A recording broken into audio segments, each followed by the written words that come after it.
Hello everyone, I'm Paul and this is problem 1301, number of paths with max score. This is a reasonably hard problem and the key to solve it is dynamic programming, so let's start. We are given a square board of characters. Here you can see an example. We start from the character S, which is at the bottom right corner, and the goal is to reach the character E at top left corner. In the middle we have either numbers or X. X are obstacles.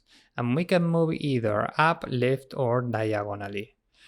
If we are here, we can move either left, up, and we can't move diagonally because here we have an obstacle. Now our job is down here. We have to return a list with two integers. The first one is the maximum sum that we can get from the source to the destination.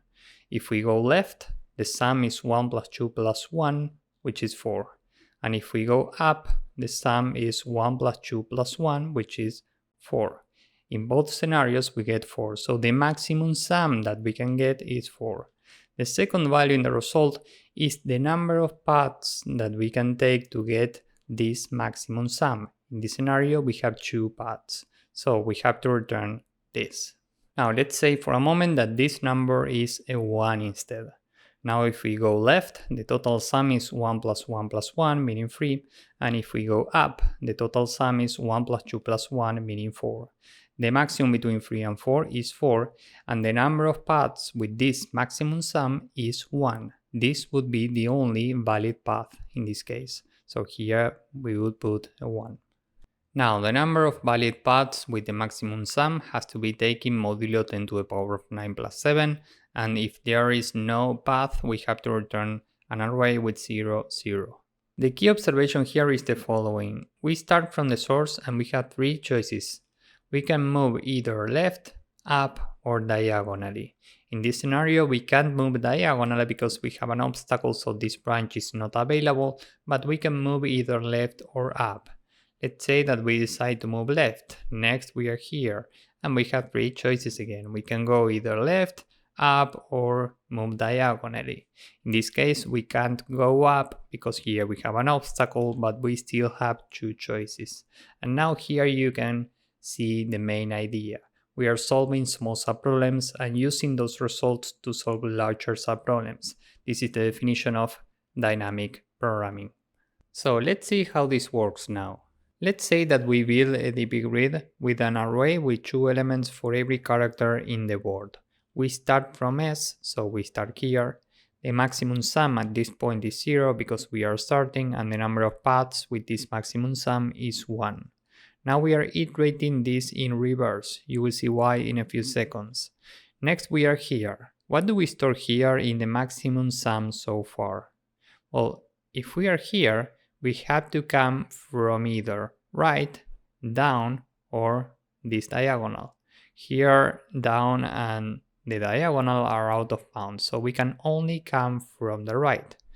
Which means that here we need to store the current value, which is this in integer format, 1, plus the sum at this point. 1 plus 0 is equal to 1, so here we put a 1. And if this is the new maximum sum, we need to update the number of paths with this sum. If we are here, we can only come from the right, so we can take this count. Here we put a 1. Next we are here. We know that we can't come from below or from the diagonal because these are out of bounds. We have to come from the right. So here we store the maximum between -1 and 1 plus the current number. 1 plus 2 is 3, which is greater than -1, so here we put 3. And given that we are updating the maximum sum, here we need to replace this number with the corresponding count. We have to come from the right, so we put a 1. Now we are here, and we know that we are not coming from the right or from the diagonal because these are out of bounds. We have to come from below. So here we take the maximum between -1 and 0 plus the current number. 0 plus 1 is 1, which is greater than -1, so this is 1.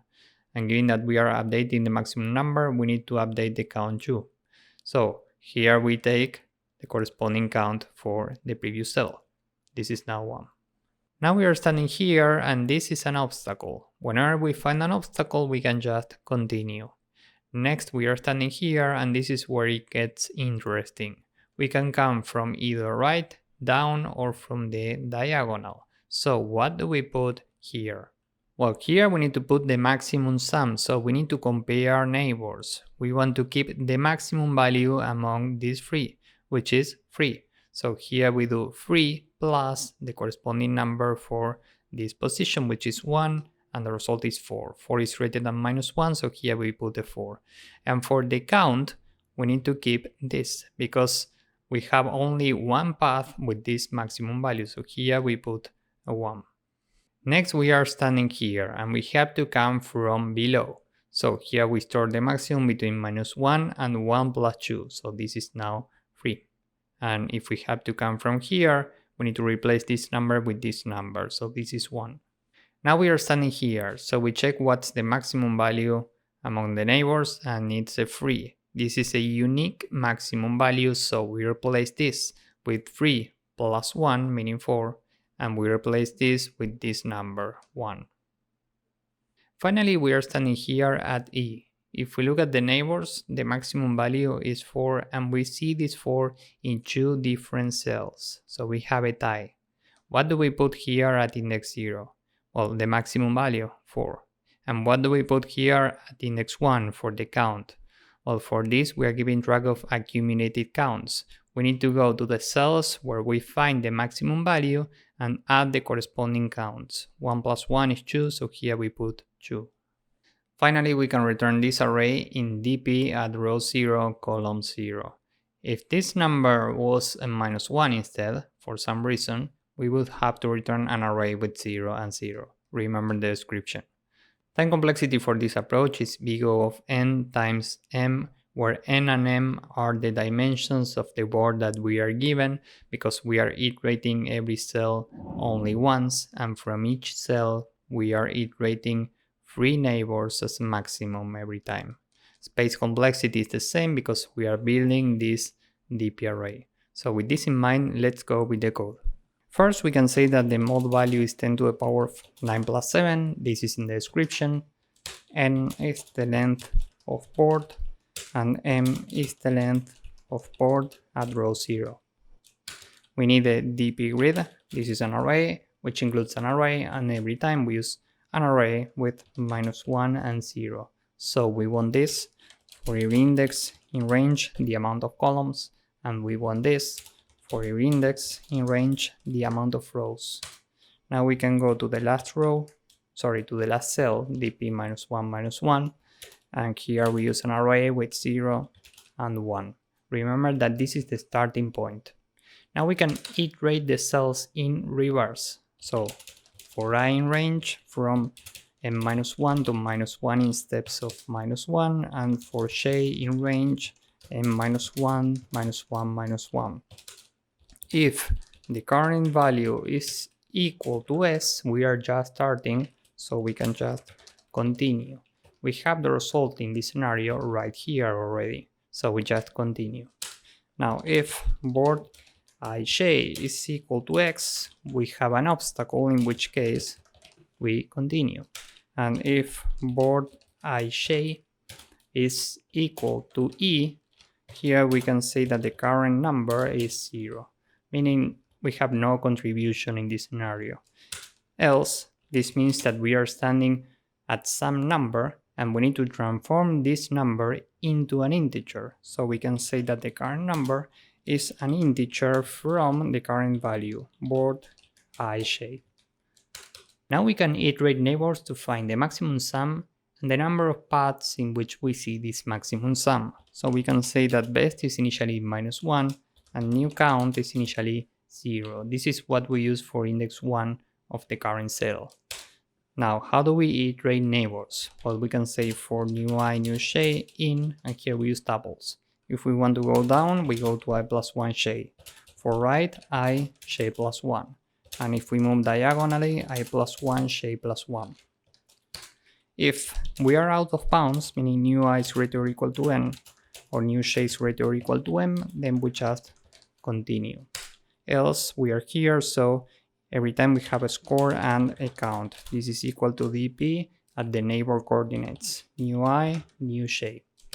If the current score is equal to -1, this means that the neighbor is an obstacle, so we just continue. Else, we can check if the current score is strictly larger than the best number that we've seen so far. In this case, best is now the score, and the new count is equal to count. Else, if the score is equal to the best score, we need to update new count. Here we need to add the count, but we have a mod value, so we need to say new count plus count. And here we use the mod value like this. Now we can go down here and check if best is different from -1. In this case, we can say that the Pij is equal to an array with two values, best plus the current number in integer format and the new count. And that's it. Now we can go down here and return dp at row 0, column 0. Now we want this if the maximum sum is different from -1, else we want an array with 0, 0. So we keep this if this at index 0 is different from -1, else we use an array with 0 and 0. So let's submit this and see if it works. As you can see, this works and it's very efficient. So if you found this useful, please drop a like, subscribe, and see you in the next one. Bye bye.